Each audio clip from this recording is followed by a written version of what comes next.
তোমাদের কাছে পটল নিয়ে হাজির হলাম। দেখো গোল গোল করে পটল কাটা হয়েছে।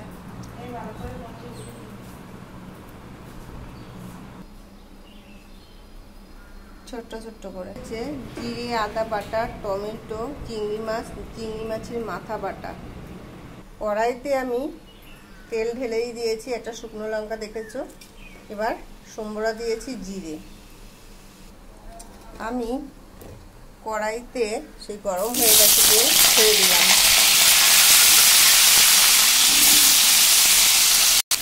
সব পটল আমি ছেড়ে দিয়েছি। এটা পরিমাণ মতো লবণ নিতে হবে, এবার ভাজতে হবে। হালকা হালকা সিদ্ধ হওয়ার পরে আমি দেখো এই হলুদ ছেড়ে দিলাম। হলুদ দিয়ে আবার ভাজবো। দেখতেই আমি এখন পটল তুলে দেবো। দেখো লাল লাল করে ভেজেছি। এখন আমি এই পটল সব তুলব। এখন আমি এই আলু ছেড়ে দেবো। আবার সেই ছোটো ছোটো আলু করে রেখেছিলাম, আমি লবণ দিয়ে আবার কষালাম।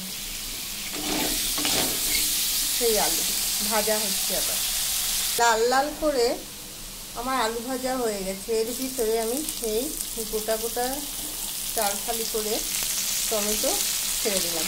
আবার কষাতে হবে। এবার দেব সেই জিরের গুঁড়ো, আদা সেই দেব। এখন দেখো সেই সব দিয়ে আমি এখন সেই মাছের মাথা, চিংড়ি মাছ ছেড়ে দিলাম। কিন্তু আবার কষাতে হবে। কাঁচা ভাজলাম না কিন্তু চিংড়ি মাছটা। আমি তোমাদের কাছে সবসময় বলি আমি ঘরোয়া রান্না করি। এবার দেখো সব মশলা কিন্তু আমি এর ভিতরে মিক্স করেছি। হালকা একটু এবার চিনি দেবো, হালকা পরিমাণ মতো চিনি। এখন আমি সেই পটল আমি কিন্তু ছেড়ে দিলাম। আবার এবার আবার কষাতে হবে।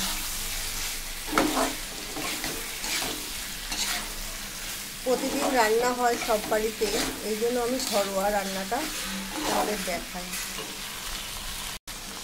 আমি এখন হালকা একটু কষিয়ে কষা কষা করে, আমাদের বাড়িতে প্রচণ্ড ভালোবাসে পটল চিংড়ি করলে তো আরও নেই। এদিকে এই জন্য চিংড়ি মাছ আর অল্প কটা চিংড়ি ছিল তাই ছেড়ে দিয়েছি কাঁচা।